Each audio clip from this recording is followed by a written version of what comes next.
Okay, we are here with China Jude, and China is the Assistant Vice President for Athletics at Queens College in New York City. China, I really appreciate you taking time out of your busy schedule to join us.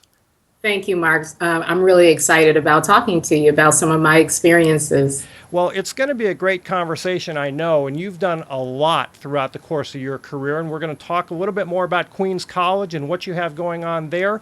But before we do that, we need to learn a little bit more about you and learn about your background. So, could you give us a brief sketch of your career path and how you ended up at Queens College? Well, thank you for asking. Well, I have a very non-traditional path. I started in collegiate athletics at the age of 33. So before I got into college athletics, I worked in radio, spent 5 years in radio and did some television infomercials, things like that. And I knew I wanted to be the next Robin Roberts. That was my goal, is to go after her job and go after it hard. But fortunately, I wind up starting a family and made a transition into taking the communications background and putting it into the community.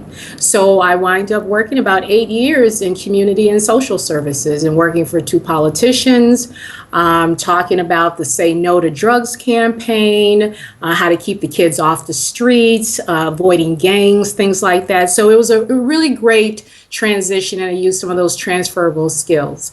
So with that, someone recognized me and asked me if I wanted to be a part of the Parks and Recreation Department. Why not? It was a great fit. I loved sports. I was a Division I athlete. Of course, loved my community. And so the Parks and Recreation Department started a new position for me. I oversaw all of the city's youth and individual sports. However, I did not have a master's degree, and it was just that missing piece. So after a year of working this great job where I did a lot of intermingling with the community and parents and politicians, I wind up quitting the job and going to get my master's degree and moved back to Alabama to do that. So I had a lot of fun learning about college sports at the United States Sports Academy. And I mean, they have really turned me from a person who worked in sports to now a sport professional. And I made the decision that I wanted to transition to the collegiate or the pro level. And so I wind up getting picked up by a college on a part-time basis as an assistant volleyball coach. Then I turned into a head volleyball coach at a Division I institution. And then that transitioned from one coaching position to the next coaching position, which promotions started happening.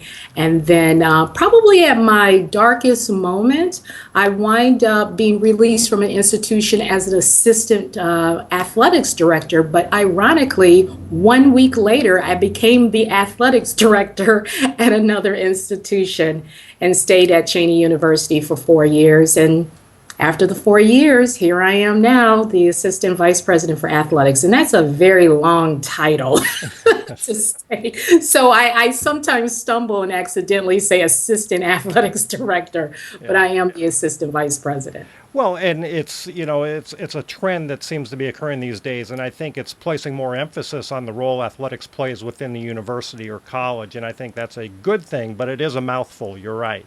It is. And you're just starting your fourth year at Queens now, and you mentioned that you had some coaching in your background, but your path, like you said, is very untraditional or non-traditional in the sense that you came to athletics late. Most people seem to transition out of athletics as they get later in their career, and you're just coming to it more or less. But what I'm curious about is you looking at your bio, and people will be able to link to your bio from the webpage as well, but you seem to fit the mold of an overachiever. You went to college early, you got involved in your whole other career early, and now you're in athletics and you're on the fast track there within the athletics world. Has that always been a part of your personality? It seems to fit with the athletic director types, but speak to that for a moment. Well, first of all, thank you for calling me an overachiever. That was definitely not my agenda at that particular time. It's kind of interesting. When I finished high school, I was really 15 years old, and my mother would not allow me to go to college. And the only reason why I finished early is because my grandmother changed my birth certificate to get into school early. She was a teacher in the Chicago public school system. So I was always wondering what made me so unique, and why is it that I felt different all the time. And the whole time I was 2 years younger than everyone else. And I didn't find that out until I was in the 5th grade. And so it was pretty interesting. So I really think that, well, I should say I know what I want. And many of the positions that I had were very strategic. I didn't take a job just to take a job. It was to take an opportunity to really strengthen my skill set and my craft, whether it was communications, whether it was writing, whether it was working for political leaders to understand how the community and the government system works. Those are opportunities that I think that really everyone should take advantage of. I think it's wonderful that students know what they want to do in their life and they continue to pursue it. But sometimes a diverse set of skills can really contribute to a person's personal and professional growth. So if I had to do this all over again, I think I would probably take the same route, with the exception of I should have accepted that internship with the David Letterman show when they offered it to me. But I wind up working for a local radio station. Well, we can't dwell on the past now, can we? No. Well, that's an interesting background, just fascinating, but certainly, like you've already mentioned, there are transferable skills, and that has served you well as you transitioned into athletics as well. And I want to speak to that a little bit more. You are a woman, you are a minority in a field, in an industry that historically has been dominated by white males. And I think that there are increasingly more opportunities for women and minorities to get involved in athletics, both on the coaching and also athletic administration. And you were just named chair of the NCAA's Minority Opportunities Interest Committee, and you may want to mention that. But I'm curious, from your perspective, you are someone that has lived and breathed, maybe taking advantage of every opportunity that came your way. But how did that all come about? I mean, again, I think it speaks to your personality, but speak to the issue of women and minorities in collegiate athletics today. Well, I'm so excited to be named the chair of the Minority Opportunities Interest Committee. It does span from, across the 3 divisions. So I'll have the opportunity to speak to athletic directors and hopefully presidents about how we can increase underrepresented populations. So I'm really looking forward to working with the NCAA about that. One of the things that I think is very important for us to understand is it's about access. And this is an ongoing discussion that I have with search firms, with fresh out of college students, with those who have been in the industry, is to being able to have the opportunity to take advantage of different types of responsibilities and tasks in order for your skill set to be strengthened. So I really believe that that's what I did. I felt that I was the cleaner, that whenever there was a task that no one wanted to do, I would raise my hand and say, I'll do it. Whether it was to drive a team to a game, whether it's to set up chairs and tables for an event, it didn't matter to me, because I really felt that I needed to know all aspects of an operation, of an office, of a department, of an institution. And so if we wind up getting stuck in a specific area, sometimes we're going to be either typecast, and especially when it comes to ethnic minorities, it is typically academics or compliance. And that is one of those large population of ethnic minorities, but there are other responsibilities that they can look into. Development, marketing. They can look into ticket sales. I do know a young lady in Texas who is overseeing the ticket sales at a Division I in Texas, who's an ethnic minority. So we have to break out of our shell, and then also get to know people in the industry, and they do not always have to look like us.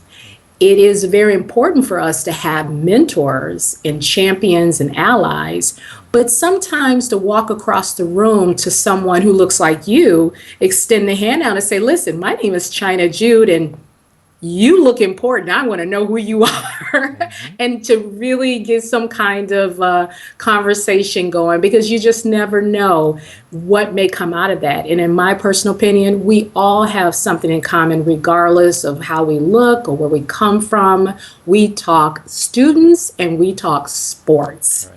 And that is a great conversation starter. You know, I think those are great points that you've made. I'm curious what you think, because most of what you're talking about is taking it upon yourself to have the initiative to reach out and take on extra jobs or really show that initiative. But as an industry as a whole, what do you think some of the biggest challenges are related to women and ethnic minorities getting into administration? Are there barriers? Are there other challenges? What's out there that maybe people need to be aware of and recognize to try to get past?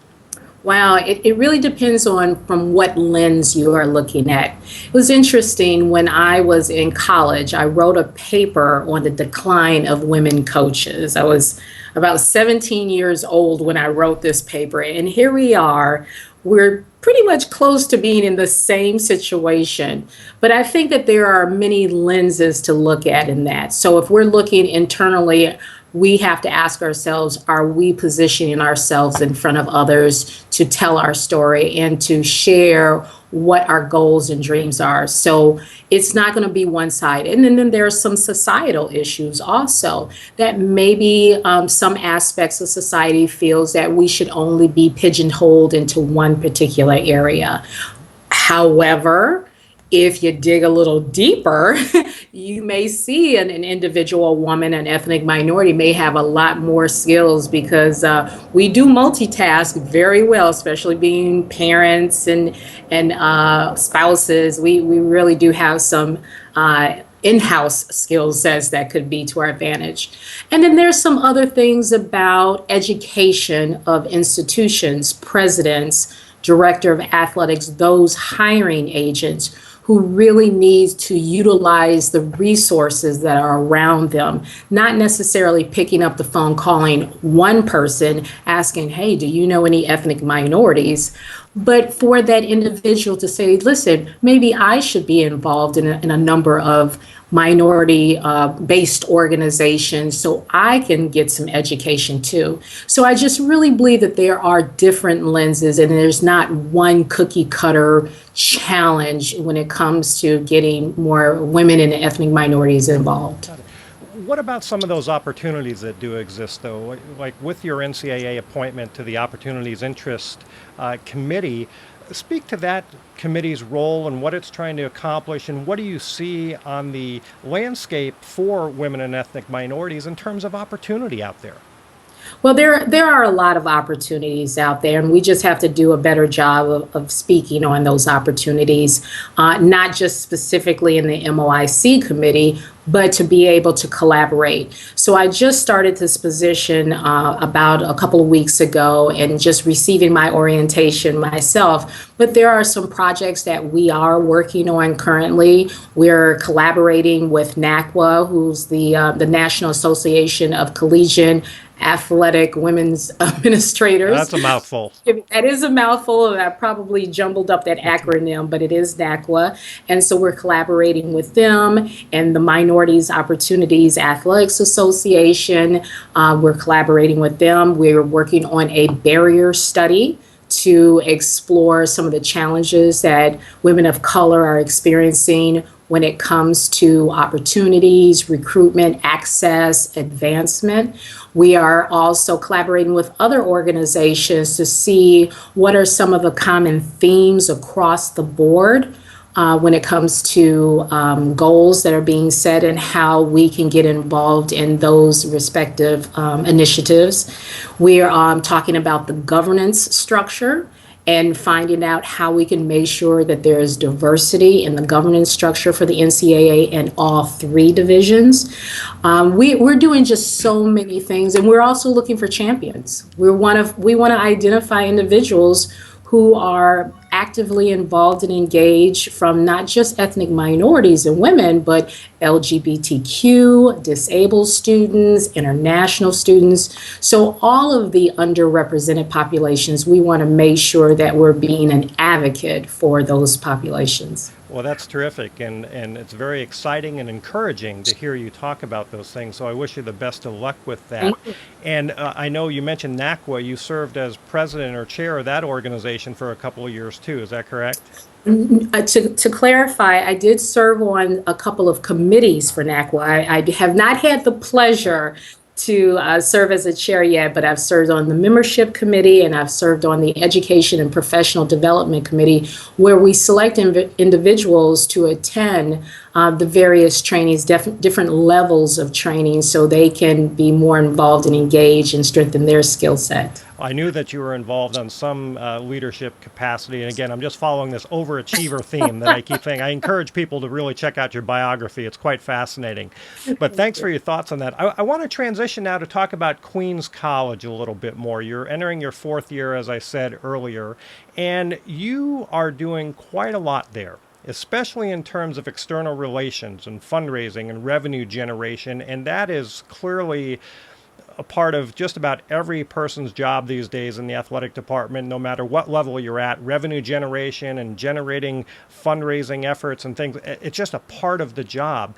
You seem to be doing quite a bit for Queens College, a college that is at the NCAA Division II level, in a major market, competing against professional sports franchises, competing against other Division I institutions, BCS level schools.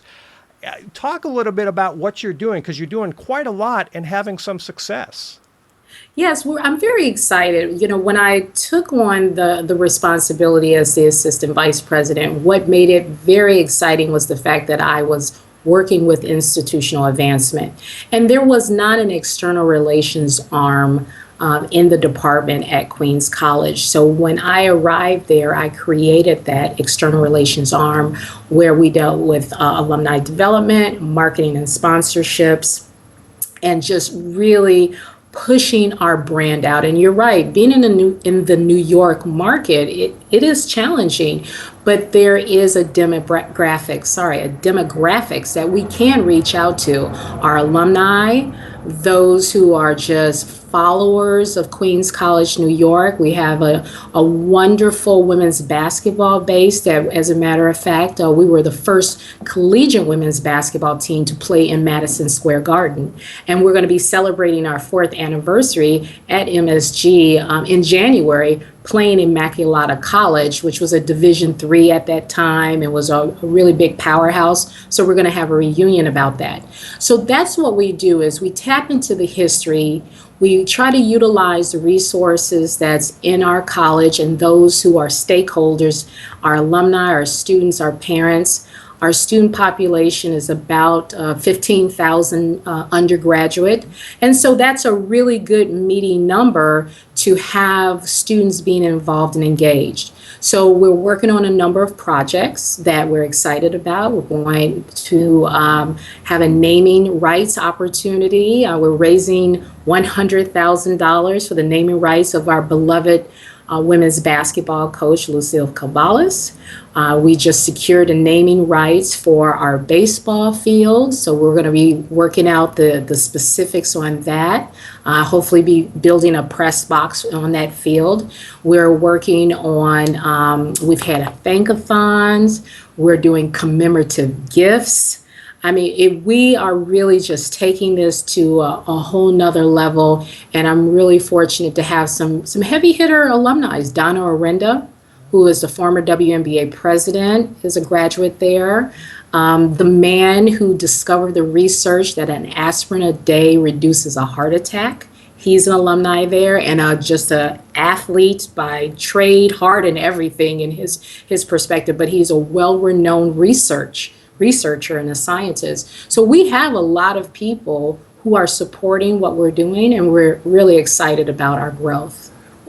Queens is a part of the city university system of New York. And when I think of that, at least, I think of, like you mentioned, a large student population, but maybe a non traditional student or a large commuter population and not a typical undergraduate on campus residential type of experience, which is a little bit easier maybe to engage students and get them invested in your program. Do you have specific challenges either with your current student body engaging or reaching out to those alums when you are prospecting because they may not have had a strong connection to the athletic program? Well, I can say that we do have a residence hall. It was just built about 4 years ago, and it is the only, well, maybe one of very few residence halls in the City University of New York system. And so that really helps create somewhat of a traditional environment. It's my goal, and as well as the charge of the president who hired me, is to do everything in my power to turn it into a traditional type setting. So there are some challenges because I walked into a situation where the mindset was it's a commuter school. You know, the kids leave on a Thursday or a Friday afternoon and you never see them again until Monday. So what we're doing is we're really beefing up our Office of Community Recreation.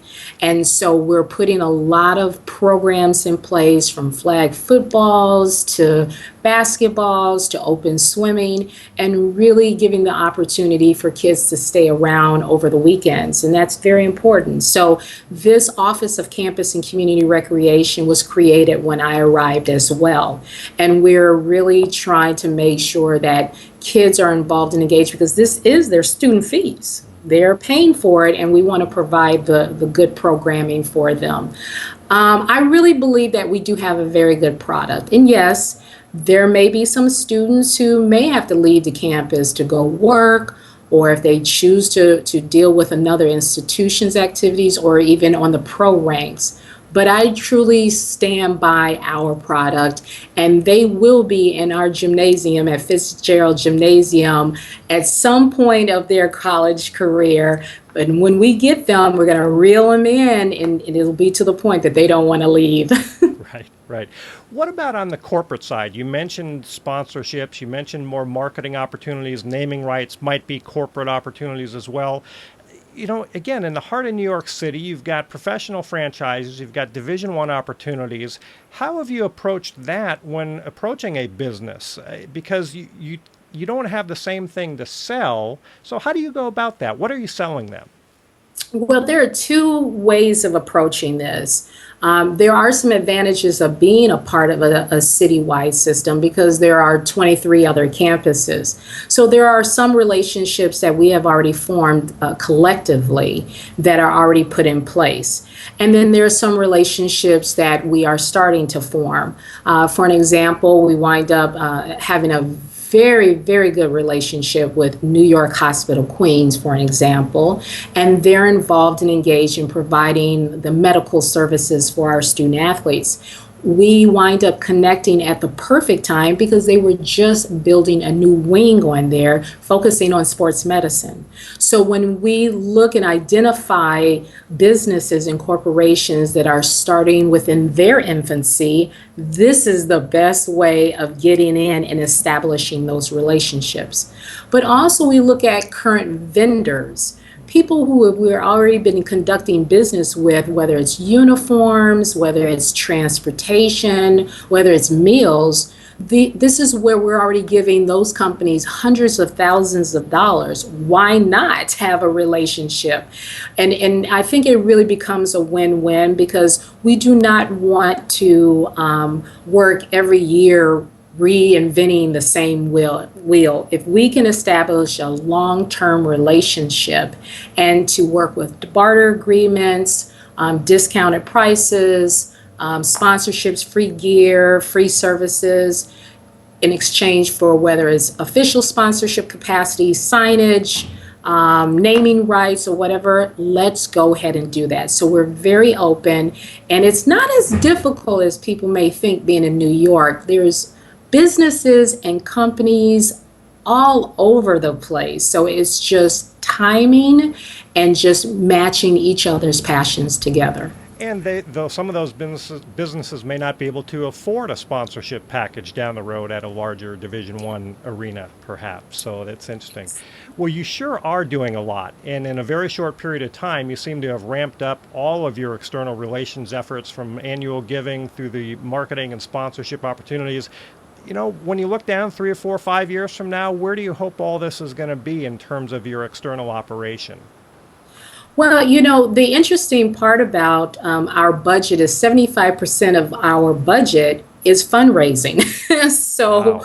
we have a very small, but yet still significant portion from student fees and the CUNY system to help sustain us. But with 75% of it being raised by our staff, the goal, of course, is to be in a surplus. The goal is to make sure that we have credible businesses that we have great relationships with. The goal is to be a powerhouse Division II institution. The coaching staff said that we wanted to be within the top 20 in the country. So we have a way to go, but I'm really confident with the right staff members that we currently have, great student athletes, because our graduation rate is 20% higher than the general student population. Our GPA is a 3.1, the highest ever. Our retention rate is very strong. We have a product. So we just want to make sure that we're high in the rankings, and which will definitely help our enrollment and to make a difference. And we want to be a household name in Division II. We want people to look at Queens College as a school of just high integrity and community engagement. We're already nationally ranked academically. So we're doing well. We're right on our way, and I'm very excited about the future. Right. Well, terrific. And again, best of luck to you there. I want to transition now. Part of what I ask all of our guests about is their thoughts on leadership. And it may be in particular to collegiate athletics today and where everything is headed, but really more generally as well. What do you think is good leadership? What does it look like? What do good leaders do? And I'm assuming that you live and breathe these same things you're going to talk about, but I'm curious just to share your thoughts on leadership today. So I'm going to, I was thinking about that, and I definitely don't want to give it a textbook answer. Being in the military, I'd spent 8 years in the military. My son's in the military, and my whole family is in the military pretty much on the men's side. But, one of the things that I can say that I appreciate greatly of what I've learned in my many travels is leadership is situational. And so a good leader has to have the ability to make adjustments based upon the task, the individuals, the demographics they're working with, and then most importantly, the culture. And with that, there has to be some transparency, very good communication skills, and that is subjective. Good to you may not be good to me. And with that, not only verbal communication skills, but nonverbal too. I know sometimes I have a look, and when people see that look, they know I may not be happy. And me not saying a word really just kind of speaks volumes. So I really believe that anyone who is aspiring to be a leader and not a manager, because that's a totally different definition, but someone who's aspiring to be a leader must be flexible. Must be very flexible and very open. And I'm, a work in progress. I make mistakes. I allow my senior staff to tell me, you've made a mistake, and I have to kind of own it just like I tell them. Sometimes it's a hard pill to swallow, but other times, after reflection, I definitely come back and say, you're right, I made a mistake on something, and now help me fix it, and we have to do it together. So this, it's ongoing. It's an ongoing thing to do to have good leadership qualities. Right. Well, I appreciate your thoughts on that, and those are great words of advice and wisdom. Along that same lines, the last segment we have a few minutes left for is to talk about your advice for up-and-comers. There are literally hundreds of graduate programs in athletics athletic administration or sport management today, and each year there are these young, eager graduates looking to get their first job and break into the industry. The reality is there's far more graduates than there are probably positions available, and everyone's always looking for an advantage, some way to better position themselves to get that first job or to advance their career. And I'm sure you probably have these types of conversations with students or other colleagues who are looking to advance their careers. What advice do you give those folks? When you look at the industry and trying to advance through and become an athletic director perhaps one day, what words of wisdom do you have for those folks looking to get some advice? Wow, this is really interesting because I am in a totally different situation. As a colleague called me that I'm an oddity.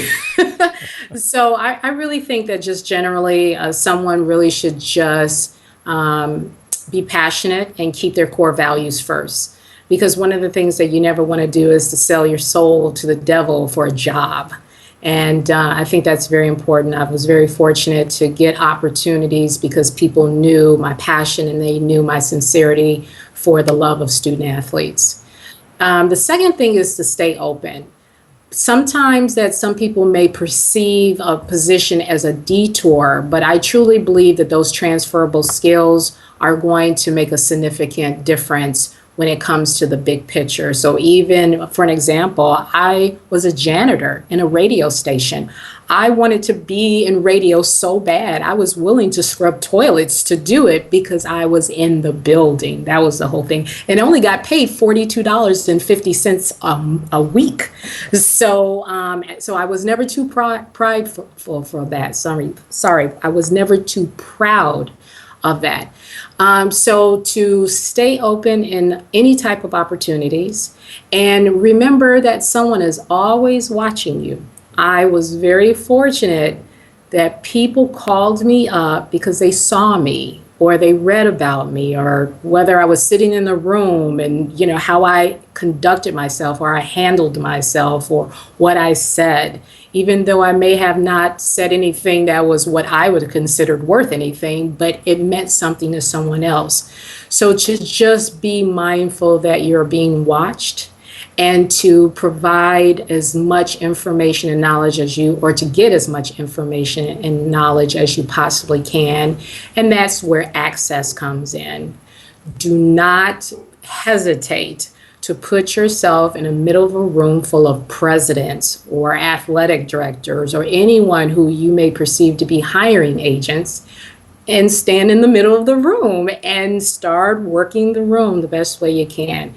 And so that's very general, but I can say that that advice has helped me progress, and I still continue to do it. Even though my name is a little bit out there, just a little bit out there, I am still trying to make sure that people know who I am and what I stand for and what I believe in, which is the most important thing.